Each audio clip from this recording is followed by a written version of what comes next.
Explain like I'm 5. Why are golfers still required to enter a correct scorecard? In regards to the recent Jordan Spieth incident, of which his incorrect scorecard disqualified him from a tournament. I mean, this is 2024. Every shot he takes is being recorded and discussed. Everyone in charge of running that event already knew what his score was. So why does an error like this erase his results? Is any other sport like this in which the players can be disqualified for being bad at math? Golf is a game in which the same rulebook that governs play at the highest of levels also governs play at the most basic contests. And as it's been made abundantly clear recently, there is a strong desire to keep it that way. While PGA Tour level competitions have walking scores with each group, that is really not a universal case at any levels below. So players are required to participate in the scorekeeping process in a pretty integral way. To preserve the integrity of an event, players must be held accountable for accurate scorekeeping. And while there may not have been malicious intent in this situation, that has not always been the case. There was a case on the PGA Tour Canada last year of a player changing his card after being signed. So, if there's a need for participant scorekeeping at the local AM level, state AM level, mini tour level, USGA competition level, etc., and there is a desire to have every level of play use the same rulebook, the penalty must be enforced the same at all levels, regards if participant scorekeeping is required or not. If I understand what you're saying, PGA level scoring is tracked by the players and not officials, because at amateur levels, there usually are not officials to do the scoring. So to keep things consistent and scoring accurate, everyone throughout the golf world keeps score like mini-golf. Correct? But doesn't that describe the vast majority of amateur sport scoring? Isn't that tantamount to having professional tennis players track the score, because at lower levels, they don't always have officials? It's more that golf has traditionally been a game of honor, with many rules being an honor system of sorts for a player to call out violations on themselves, if they see their ball move slightly when clearing away nearby debris, for example. Signing the scorecard has traditionally been a way for the golfer to attest on their honor that the score as submitted is both numerically correct and true to the rules of golf. It's kind of the penultimate portion of the honor system involved in the rules of golf. Signing a scorecard isn't just some random formality, but a declaration by the player that this is what they scored. Golfers don't keep their own scores anyways. The scores are kept by other competitors in their group, if playing in groups of 2 to 4 players, or by a non-competing or non-playing marker, if they're playing as a solo. Usually only happens for the first tee time if an unusual number of players make the cut. The scores are then double-checked at the end of the round, and the signing of the scorecard is how a golfer confirms that everything written down by his/her marker was correct. Penultimate? Just an FYI, if you're interested, but penultimate isn't a synonym for ultimate. It means next to last, second to last, etc. So the 49th lap of a 50-lap race is the penultimate lap. Junior year of high school is a student's penultimate year of high school, and so on. I am an official PGA walking scorer. While we do keep score and validate the player's scorecard with players after their round, the real purpose of our job to get the updated score out to the public in real time during play. Public in this case means the PGA on course video boards, television crews and feeds, Vegas, seriously, and sports websites like ESPN, for example. We also are connected to event officials and have a radio to call them in when a caddy typically requests a rule call. I've also done walking scoring for both the Korn Ferry and PGA Tour. You nailed all the main points. I just figured I'd add some additional details in case anybody was curious to know more. The reason the real-time aspect specifically is important is because the device we carry, usually a Samsung smartphone, or at least it has been for the last 5 years I've done it, is directly connected to the betting windows in Vegas.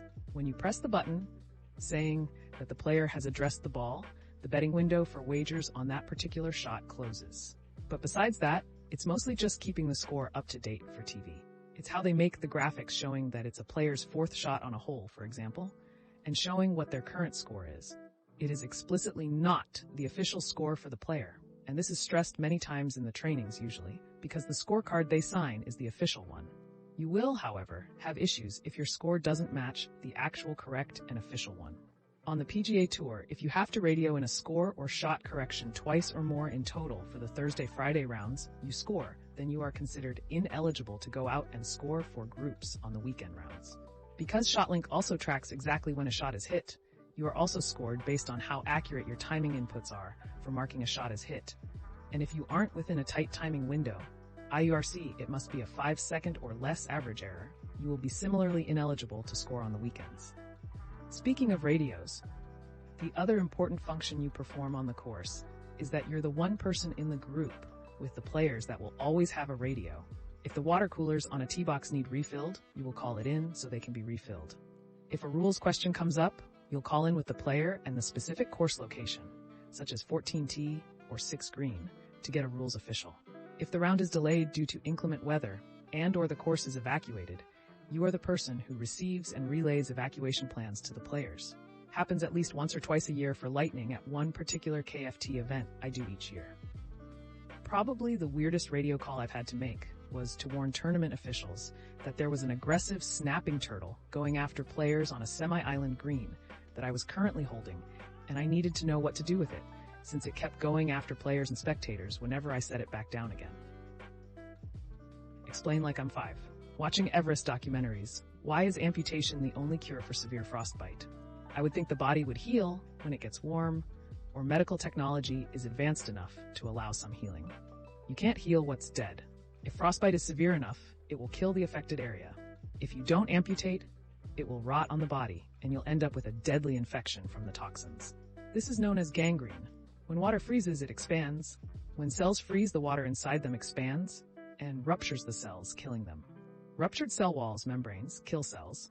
They are dead beyond recovery. You amputate to keep the healthy tissue away from the soon-to-be gangrene. Edit, correction cell membranes, not walls. Basic biology flub, but it does work on Enhesimal and Explain Like I'm 5 level. It's not that the water expands, it only expands by 10%, and cells can stretch that much. As water freezes, it forms sharp crystals, which shred the cell walls. It's the same thing that makes vegetables go soggy if you let them freeze. Depends on how bad the damage is. If parts of the body are actually dead, they are not coming back to life. Death is permanent.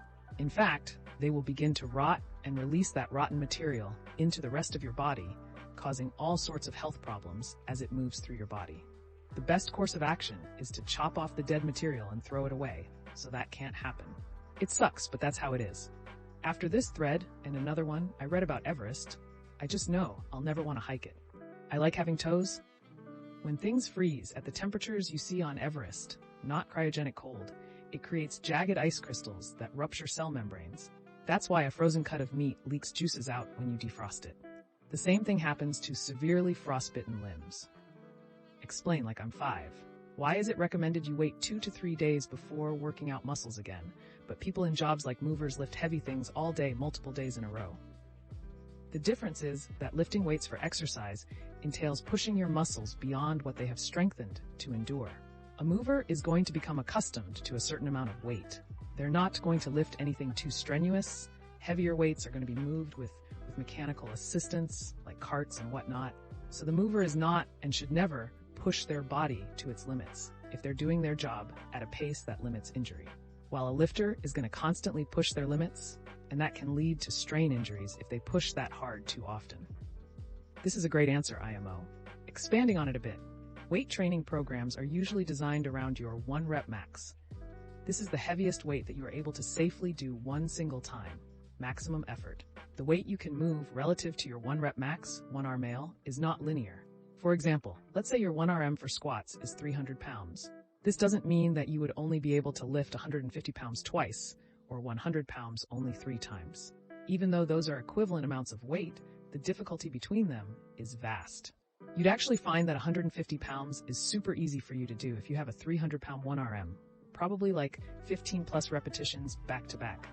50% of your 1 RM is extremely easy and often performed as a warm-up, just enough effort to get blood into the muscles without really exerting yourself. Weight training programs are usually designed around things like 3 reps at 90% of your 1 RM, or 5 to 8 reps at 80% of your 1 RM, or 10 to 15 reps at 70% of your 1 RM, depending on the goals of that program. For people like movers, they usually aren't moving things that are really close to their 1 RM. If they can lift 500 pounds as their 1 RM, they can probably lift 250 pounds all day long. This is, of course, ignoring all the other things other posters mentioned, like team lifts and tools, which also greatly increase how much they can do in a day. That's not to say that they aren't exerting themselves. Volume still matters, and moving thousands of pounds a day, every day, is going to pack on some muscle. I think you just explained like I'm 5 logarithmic scales. Nicely done. The difference is that people in jobs like movers don't have the luxury of waiting those 2 to 3 days because it's their job. They get hurt all the time and often end up with lifelong complications. You can lift weights every day, but the optimum time is 2 or 3 days. Day 1, strain muscles, microbleeds. Day 2, muscles repair bigger than before. Day 3, start again. By continually having microbleeds, the repair takes longer and you are wasting time and effort on day 2. Some perfect answers, but another thing not mentioned so much is time/practicality. Relatively low intensity, but long duration exercise can be very effective, especially for developing well-balanced strength and endurance, but you have to do it for a long time. It just becomes impractical for more people compared to shorter, more intense sessions with recovery. You could lift every day and probably gain close to the same amount of muscle or strength. However, connective tissues have a far lower blood supply and repairs itself much more slowly. This is the reason people in physical jobs have a ton of injuries.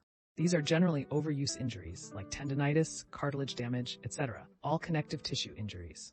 When not given enough rest, these connective issues get inflamed and even separate from the muscle and/or the bone. Well, that's another episode of Explain Like I'm 5 in the books. I really appreciate all of you who made it this far into the video. Of course, if you enjoyed this video, it would really help the channel out a lot if you gave the video a thumbs up, subscribe, or leave a comment down below. I hope that you enjoyed it, and I'll see you next time.